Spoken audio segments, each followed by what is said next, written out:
Hi, this is Pastor Josh from First Baptist of Queen. Thank you for joining us on our Wednesday night study as we walk verse by verse through the entire Old Testament. Tonight we are starting in 1 Samuel chapter 17, verse 12. The famous story of David facing Goliath had a lot of setup and a lot of stuff going on. One of the more detailed chapters in all of 1 Samuel. And here we arrive in 1 Samuel chapter 17, starting in verse 12. Now, David was the son of an Ephrathite of Bethlehem in Judah named Jesse, who had 8 sons. In the days of Saul, the man was already old and advanced in years. The 3 oldest sons of Jesse had followed Saul to the battle. And the names of his 3 sons who went to the battle were Eliab, the firstborn, and next to him, Abinadab, and the third, Shammah. Now, historically, Ephrath, that referred to here as an Ephrathite, Ephrath was a person from the tribe of Judah. It was a woman and that's significant that her name was used as a family designator rather than her husband and son, who were both rather famous themselves in Israelite history. Ephrath was the second wife of Caleb, of Joshua and Caleb fame. Caleb had married her when his first wife had died, referenced in 1 Chronicles 2:19. And Caleb went on to conquer Hebron, defeating the giant sons of Anak who lived there.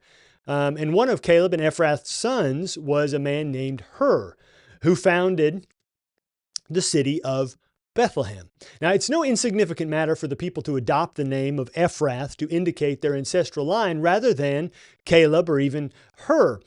Scripture doesn't tell us really anything else about Ephrath, but she must have been quite the lady to have been honored in such a way above Caleb and Hur.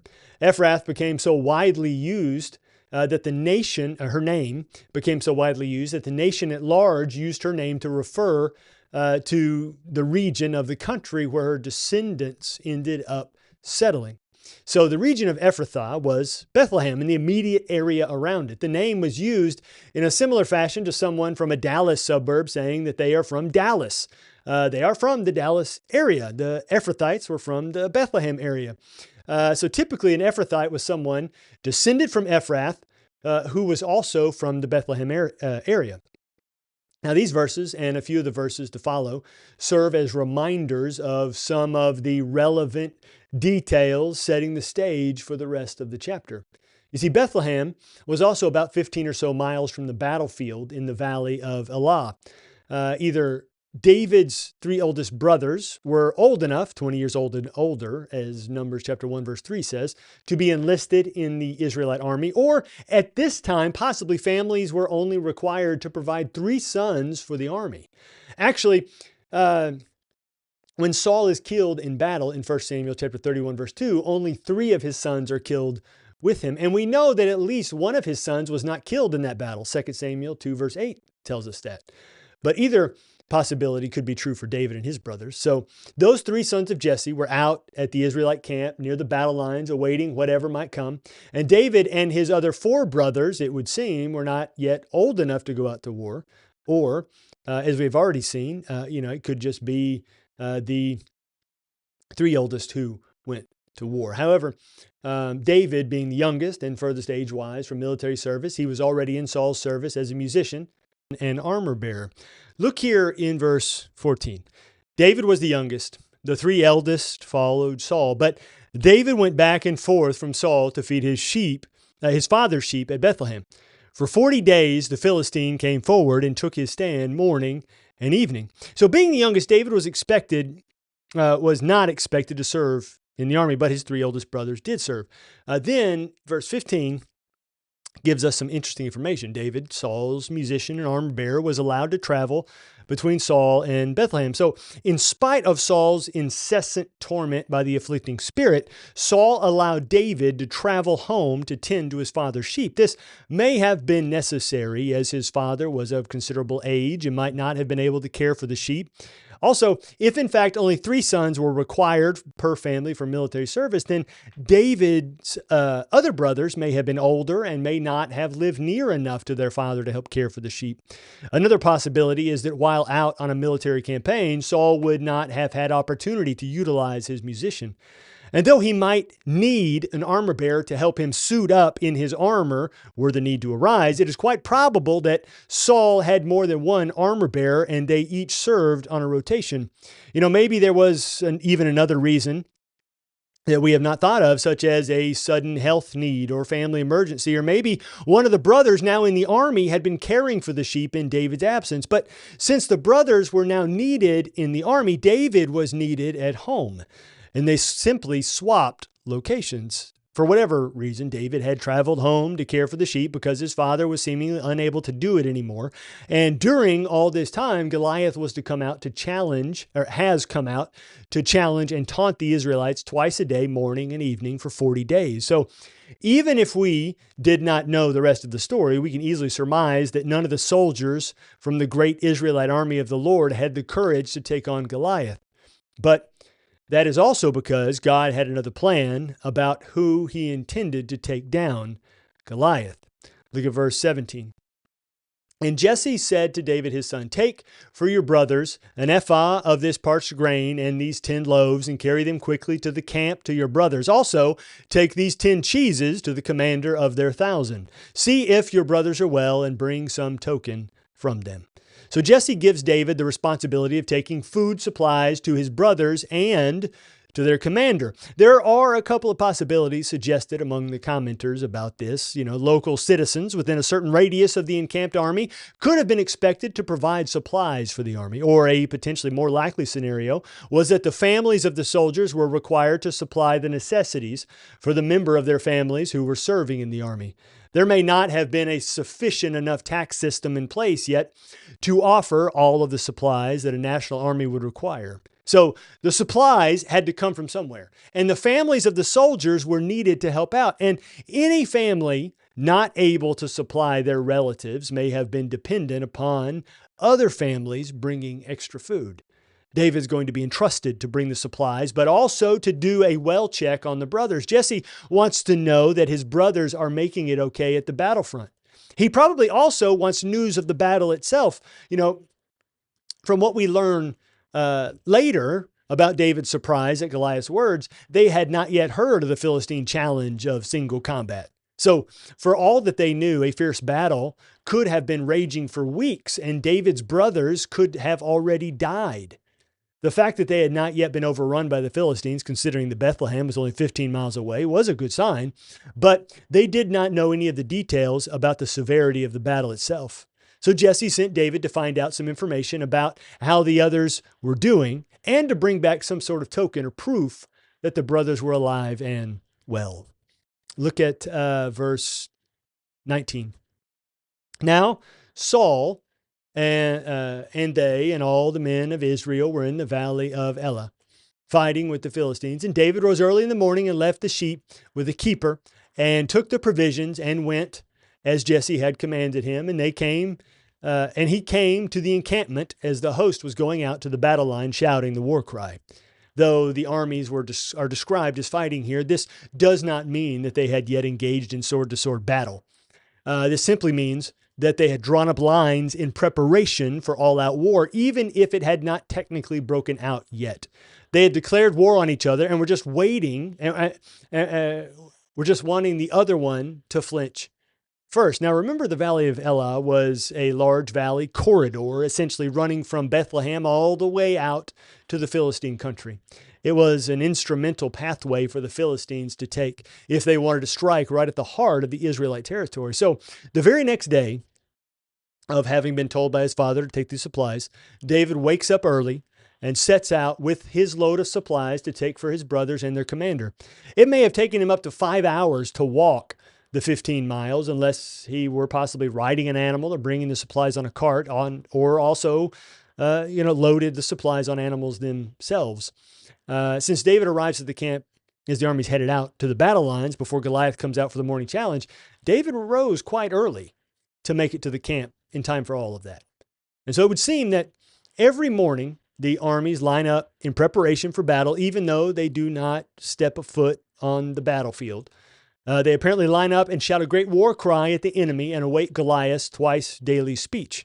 And David gets to the camp just as the army is headed out to the battle line, having already done this twice a day for 40 days.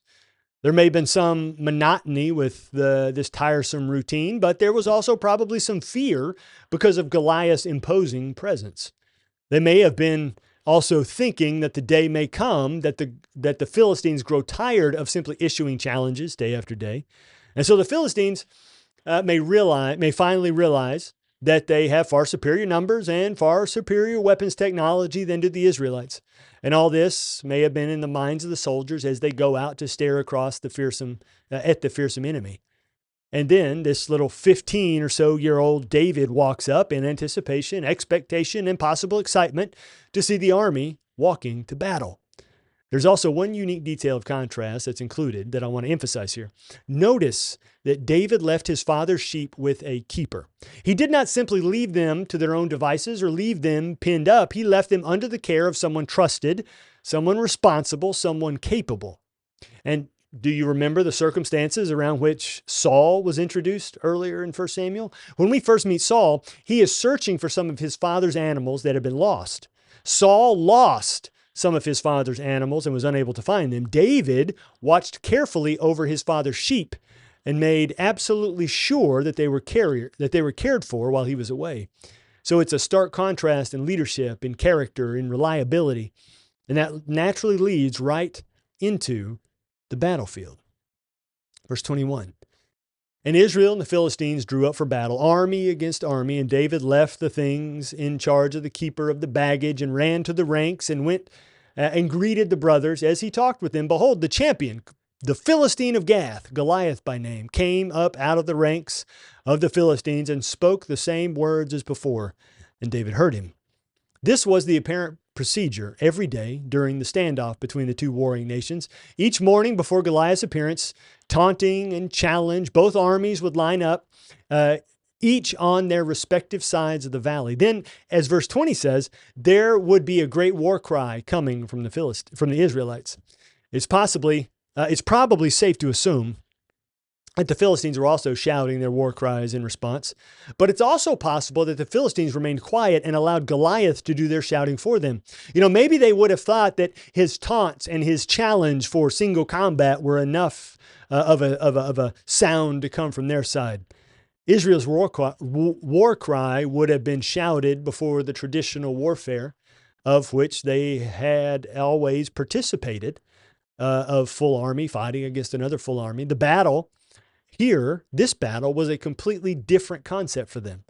So they still approached the battlefield as they may have always approached the battlefield, with a traditional war cry, even though this battle would not be what they were accustomed to. David comes into the Israelite camp with the supplies for the brothers and their commander as all of this is happening around him. Just as he was responsible by leaving the sheep in the care of someone capable, he also leaves the supplies in the care of someone presumed to be trustworthy. He does not want to lose the supplies with which he'd been entrusted. That doesn't necessarily mean that he finds his fellow countrymen to be untrustworthy, but they were all weary soldiers who had been preparing for battle that has not yet come, and anyone under that level of continual heightened stress might easily pounce on an unattended load of supplies. Well, David leaves it. He finds his brothers. He greets them undoubtedly with the level of affection for brothers who had not seen each other for some time because of war. Then we, as the readers, are reminded that Goliath here is a champion. He's not just some regular old run-of-the-mill soldier. He shouts his speech again that he did back in verses 8 through 10, explaining the rules for single combat and insulting Israel and their God. And having heard this message twice a day for 40 days, the Israelite army did not react with any amount of indignation or even shock. But this time would be different from all those other times, because this time David, the teenager, was standing there listening to everything that was being said. Verse 24. All the men of Israel, when they saw the man, fled from him and were much afraid. And the men of Israel said, "Have you seen this man who has come up? Surely he has come up to defy Israel. And the king will enrich the man who kills him with great riches, and will give him his daughter, and make his father's house free in Israel." You see, as at the first time, when Goliath came out against Israel, every single person in the army retreated from the battle lines. None of them wanted to be potentially mistaken as volunteering to go out against such a fighter. So fear swept through the army with Goliath's words like a foul smell on the air when the wind shifts. Having run to hide, the men of the army begin to discuss the details of the situation. So apparently Saul has put the word out that he will make it well worth the while of whomever would be willing to go out and fight against Goliath for the nation.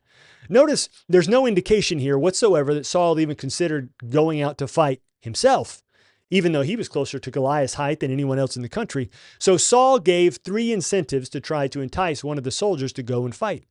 It might even be that Saul began with one incentive and kept raising the stakes throughout the 40 days when no one would step forward. The first offer was for incredible wealth. There's not a specified amount of money, but the implication is that it is a very lofty number. Then Saul goes a step further and offered his daughter's hand in marriage to the brave soul who would fight. Now, being son-in-law to the king would grant royal privileges that would have been otherwise inaccessible. This would have given access to even more money, the best of the food, the best of the housing, the best servants, the best transportation, great business opportunities, the best potential retirement plan from among the whole nation. And then the man opposing Goliath would also find his father's entire house completely free. Now, some translations say that this individual would be tax-free. While this is partially true, the idea of being completely free is to be completely free from any possible obligation to the king or his service. So that meant freedom from current and future taxes, freedom from any required service that the king places on the rest of the nation, and freedom from military service. So this kind of freedom, marriage, and wealth would essentially make this person an equal to the king without any of his job responsibilities. Now, every man in the army would have heard of Saul's proposal, but no one took him up on the offer. To them, it may have seemed pointless to be guaranteed wealth and status and freedom if they were absolutely certain of being brutally killed and responsible for the enslavement of their fellow countrymen. But David had a different perspective. Verse 26, and David said to the men who stood by him, "What shall be done for the man who kills this Philistine and takes away the reproach from Israel? For who is this uncircumcised Philistine that he should defy the armies of the living God?" And the people answered him in the same way, "So shall it be done to the man who kills him."